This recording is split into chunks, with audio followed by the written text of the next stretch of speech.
I'm using a plastic coat, sandable primer. The goal here really is to trash the thing. If you look at the picture of the original graphic, it's very weathered, very dirty, very grimy. I'm gonna start off applying some of this stuff. For the record, I got this idea from Volpin's blog. He used something like this to surface a grip on one of his projects. It kind of breaks it up with a weird clumpy texture. It's a good start. Next coat's going to be Krylon semi-flat black. Next I'm just going to go at it with a couple different Dremel tools. I've got a cutting wheel, some ball grinders, and a sanding drum. I'm going to start off with an unusual choice, is a polishing wheel. So with the cutting wheel, I actually want to make a couple kind of deep cuts. Try one over here.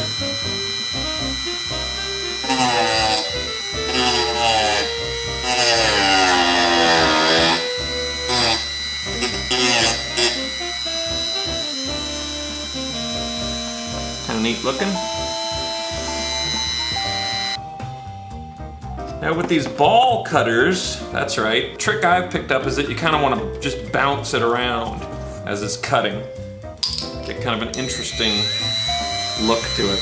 Just gonna try to break up the surface, give it some random textures, some random cuts and nicks. Should be good.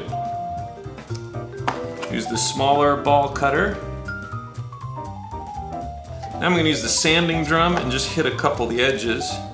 Again, not really, no real agenda here, not like trying to bevel every edge or anything. Just want to break up the monotony of the surface, give it some interesting characteristics.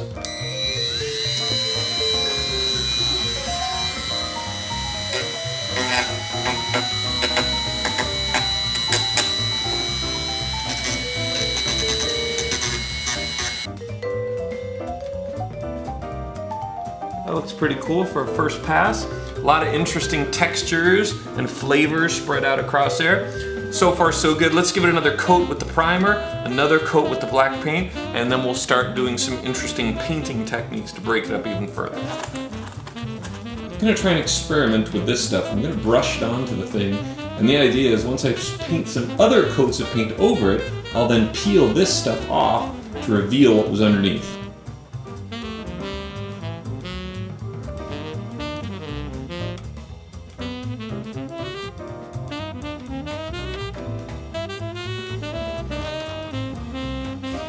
I took another look at the reference photo and decided to do a little more. I'm going to use a different technique using a chip brush. I'm just going to stipple on some latex really lightly just to give it kind of a, in fact, I hope it looks just like that.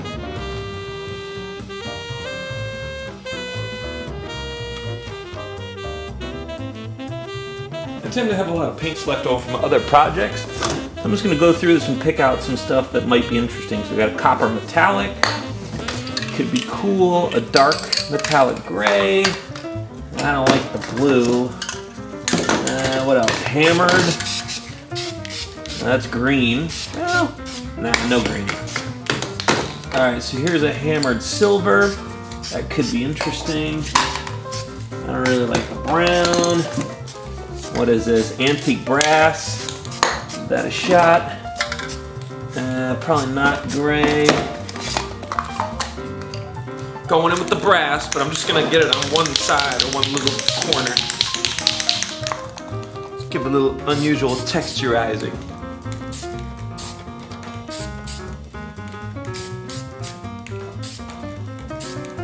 Yes. Good. Okay, now we're going with some copper.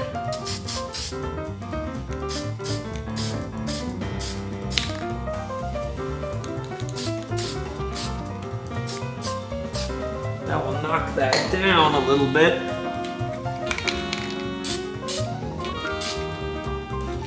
I'm gonna go back in with the semi-flat black.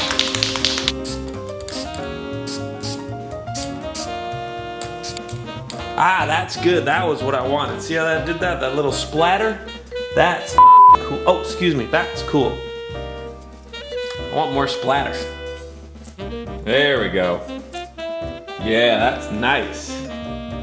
Now what I don't want to do is overdo it. The whole idea is that it's understated. So if you go too crazy with any one technique, this just gonna look a little overdone. All right, that's pretty well dry. So I'm gonna do a different technique again. This time, I'm gonna be using spray paint, but I'm gonna be using a chip brush to stipple the paint onto it. You need to be heavy-handed with this technique. It's easy to put too much on. You don't want big clumps, you just want a light texture.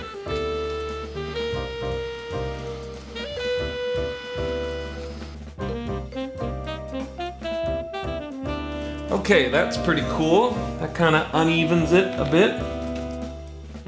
Let's switch colors. I'll use the same brush, but let's try some of that, let's try some of the copper. The next step really is to figure out what to do with the lettering. I think what I'm going to do is do a dry brush using a mixture of white and silver. In fact, I think what I'll do is I'll start out with a dry brush of just a metallic and then go from there. So dry brush is very similar to the technique I was just doing where I was stippling, but instead of stippling, we're just going to kind of brush across it. And the paint will only stick to the high parts. So just very lightly going across, just brushing across the top. You don't really want full, deep coverage. Just want a light coat that draws out the highlights and the lowlights. It's the opposite of lowlights, or highlights. I don't think lowlights is a real word. So here I'm just experimenting, going on a little heavier. The brush was a little wetter than it needed to be for this letter, but I think it turned out pretty good. What I don't want to end up doing is painting it all silver. I still want it to be broken up with the black undercoat. I'm going to mix in another color. Let's go with the bright metallic silver.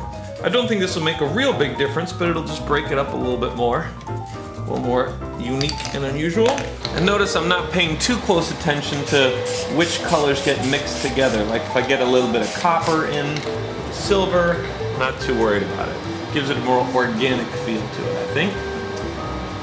And you don't want the brush to be too wet. It is called dry brush for a reason. So we knock a lot of the paint out of the brush and just lightly go on.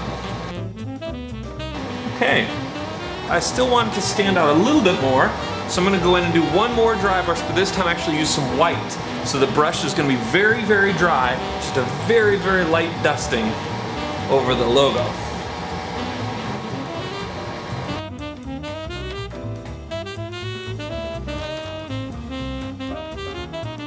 Okay, that looks pretty cool. I've kind of lost the black splatter in there among all the other stuff. So I'm going to go back in with some black splatter because I like the way that looked. I'm also going to knock this down a little bit with some darker stuff. Cool. Okay, now I'm going to knock it down with a little bit of black stipple, then some splatter, and then I'll be done.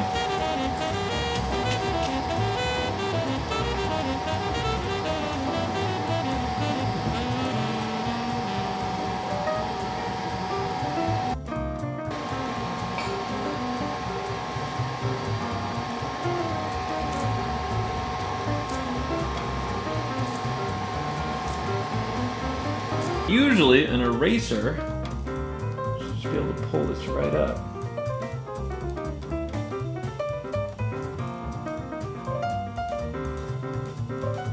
I'm not sure how I feel about that. I don't think I like it.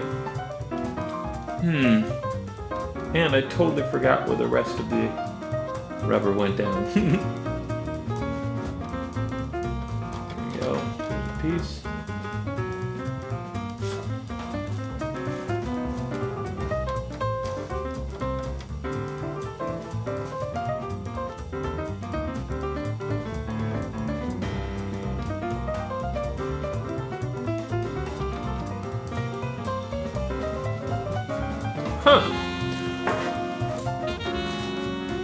So kind of hit or miss. Some parts it looks really good, other parts it looks a little heavy-handed. I definitely think the stippling of it worked a little better than the globbing of it. I think I am going to go back and fix a couple of these things. Like I'll do some stippling in here, probably down here, and I want to make sure these letters stand out right. So I'll fix that up. Maybe patch this up a little bit too. Overall, though, I think it's pretty cool. There's some good weathering patterns in there.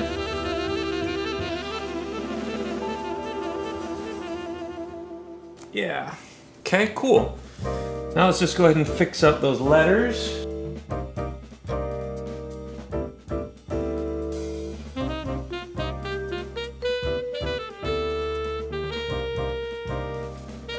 And I think that is that. There's the finished product.